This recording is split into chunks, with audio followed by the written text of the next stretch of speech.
DL Hughley sparked a firestorm online after making a claim that immediately sent social media into speculation mode. During a recent segment on his show, while discussing celebrity hypocrisy, power, and how fame often masks financial reality, DL made a vague but pointed remark, suggesting that a well-known rapper allegedly owes Donald Trump a large sum of money. He did not provide documentation, details, or names on record, but listeners quickly connected the dots and assumed he was referencing Nelly. From there, the internet did what it always does. Within minutes, clips were circulating across X, TikTok, and YouTube, with headlines framing the moment as an expose, even though DL himself never presented evidence or formal confirmation. Some fans laughed it off as classic DL shock commentary. Others took it more seriously, arguing that Hughley is too seasoned and too connected to casually make a statement like that without hearing something behind the scenes. Crockett.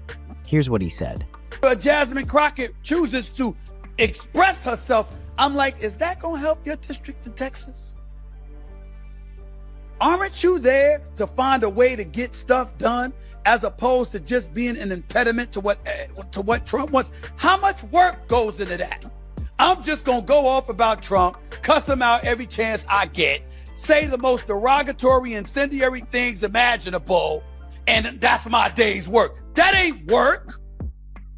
Work is saying, that's the man in power. I know what his agenda is. I'm not exactly in a position to stop him since the Republicans have the Senate and the House. But maybe if I'm willing to work with this man, I might get something out of it for my constituents. What made the moment hit harder wasn't just the claim, it was who it was allegedly about. Nelly has long been viewed as one of the most commercially successful and controversy-free rappers of the 2000s. Diamond-certified records, crossover appeal, and a clean image made him a symbol of doing it right in the industry. So the idea, true or not, that he could be financially entangled with someone like Donald Trump immediately felt jarring to fans. As speculation spread, people began revisiting old public moments, Nelly's past tax issues that became widely known years ago, his appearances at high-profile private events in the early 2000s, photos and performances tied to Trump-branded venues or charity functions. None of this confirms any debt, but in the court of public opinion, context becomes fuel. Some commentators suggested that DL's remarks weren't about a literal unpaid bill at all, but about symbolism, calling out artists who present themselves as independent or for the people, while allegedly doing business with powerful figures they publicly distanced themselves from.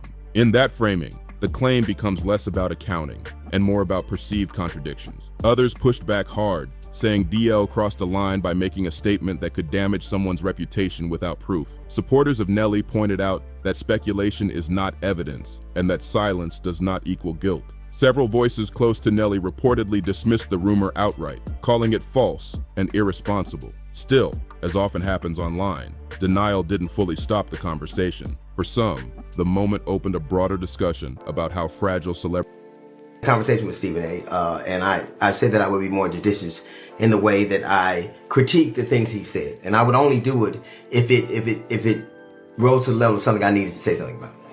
It's interesting that he chose Jasmine Crockett. Now, she doesn't serve in any leadership position. She's in the minority party.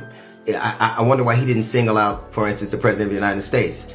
And is he serving his constituents, the people that voted for him, by, I don't know, attacking a comedian and maligning a comedian, or maligning the opposition, the Democratic Party, or rambling in front of generals and the Navy? How is his constituents served?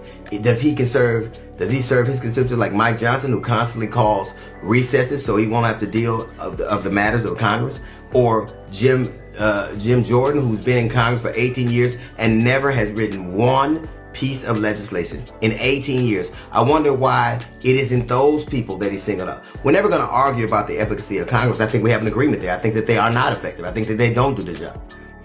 I think that they don't represent their constituents well. But Jasmine Crockett is a member of the minority party. She holds no power. Her party doesn't have any power. She's not at the top of the minority party. She's a very junior congressman. So why would it be her that you would single out? Her job to represent her constituents. When you're in the opposition party, the minority party, your job is to object and to be loud, to be a fly in the orbit, to gum up the works. She's doing what it is she has the power to do, what's in her capacity to do, what's in her bandwidth to do. This is what she's supposed to do. She's supposed to make it harder and make it louder. That's what she does. She represents her constituents by being a member of the opposition party and to, by definition, oppose. I don't care in any paradigm you look at. Leadership starts at the top and goes down. Stephen A. Smith would have you believe it starts at the bottom. Celebrity wealth really is. Fans and critics alike noted how often artists appear successful while quietly dealing with tax problems, bad investments, or unfavorable deals. In that sense, DL's comments, accurate or not, were seen as tapping into a larger truth about the entertainment industry. Appearances are carefully managed, while financial reality is often hidden. Others view DL's remarks through a political lens. Hughley has been an outspoken critic of Donald Trump for years, so some believe the comment was meant as a cultural critique rather than a factual accusation, calling out how proximity to power works in entertainment, even among artists who don't publicly align with it. At this point, what remains clear is this: there is no public evidence confirming a $1 million debt. DL Hughley's statement exists as commentary, not proof. The reaction says as much about internet culture as it does about any individual involved. Whether this moment fades or resurfaces depends on whether receipts ever emerge, or whether it remains what it currently is: a viral claim fueled by speculation, reputation, and the internet's appetite for controversy. For now, it stands as another example of how quickly narratives can form, how hard they are to control once released, and how celebrity images, no matter how polished, can be shaken by a single sentence. DL Hughley didn't just say something controversial. He said something that made people uncomfortable because it touched a nerve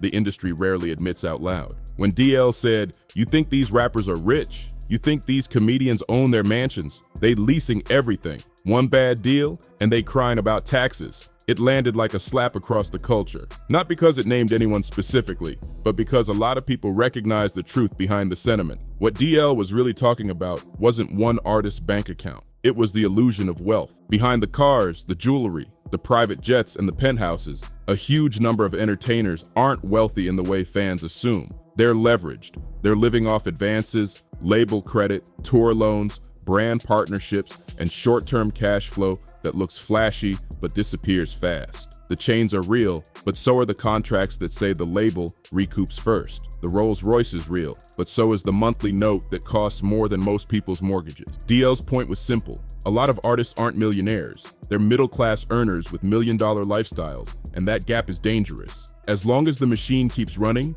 everything looks fine. But when a tour flops, a deal dries up, or the label stops advancing money, the illusion cracks. That's why his comments resonated so loudly. People in the business know how common it is to see rappers quietly struggling to pay their teams, comedians taking smaller gigs after arena tours, singers losing everything after one bad album cycle. Nobody announces that part. Instead, they double down on appearances. More posts, more features, more brand deals, anything to keep the image alive. Some listeners believe DL used Nelly's name not as a literal accusation, but as a symbol, a stand-in for how even the most successful, clean-cut stars can still be vulnerable behind the scenes. Others think DL's remarks were more political than financial, pointing out his long-standing criticism of Donald Trump and anyone perceived to have done business within that orbit. There's also a less comfortable angle people have raised: ego and legacy. DL has always been respected as a comedian, but Nelly achieved a level of mainstream love, cultural reach, and crossover success that few entertainers ever touch.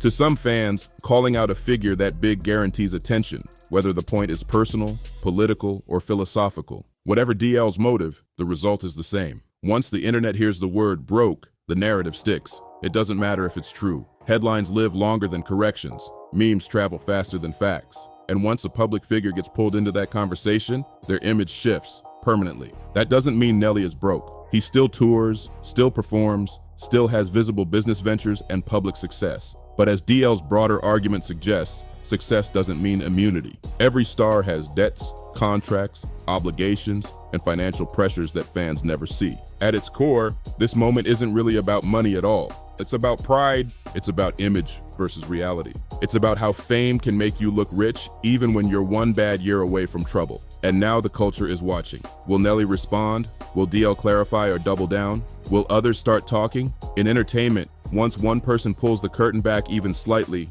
more whispers follow. Maybe DL exposed something real. Maybe he just stirred the pot. Maybe both. What's certain is this: fame doesn't guarantee freedom, money doesn't guarantee security, And silence doesn't always mean guilt. Sometimes it means self-preservation. And in hip-hop and Hollywood, beef fades, headlines change, but conversations about power, money, and truth never really die.